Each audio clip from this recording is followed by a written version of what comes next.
Thank you very much, Honorable Speaker. Honorable Speaker, I think it's important for us not to engage ourselves in populism politics when we are discussing very, very serious matters.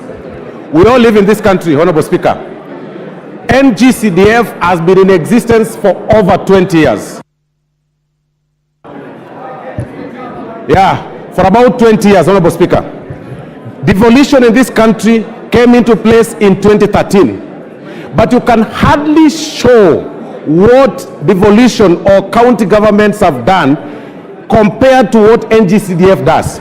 Honorable Speaker, it's important for us to also to be very factual.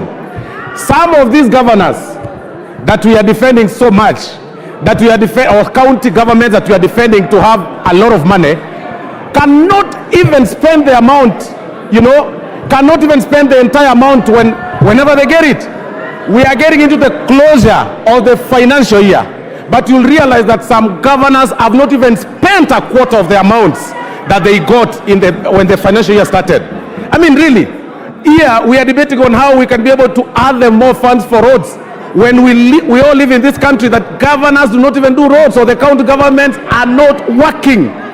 We are telling them, this house, if we allow the proposal by the Senate on the division of revenue bill, Honorable Speaker, it will then mean that the amounts that we place for the 22% that is under the control of the members of parliament should be managed or governed by the governors. When we know their incapacitation, when we know they are not able, when we know they will not do it, when we know they will use it for other purposes. Honorable Speaker, in totality, when you say that you have the money, like Honorable Opia Wandai has said, you must show which place you are taking this money from.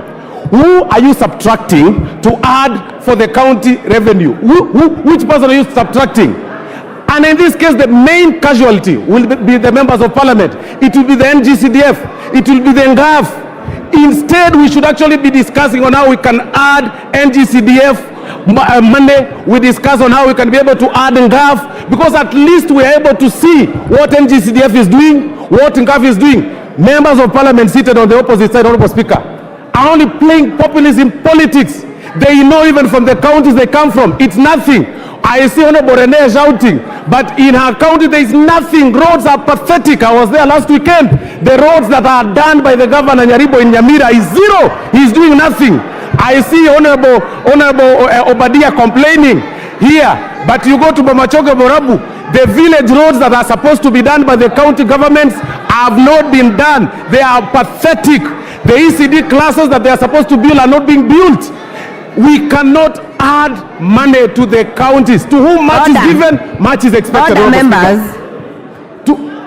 members, do not raise your hands. Honorable Kibagendi, use your cards. Honorable Mayaka, you don't shout. Yeah, use your cards. I cannot see you on my screen. Stop shouting in the house. Thank you, Honorable Speaker. As I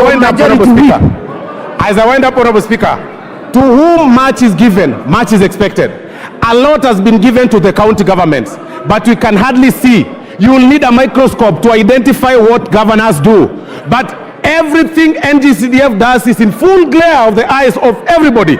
Everything that the NGAF is doing is visible. But you will need a microscope to see what governors are doing. You will see classes being built by NGCDF across the country.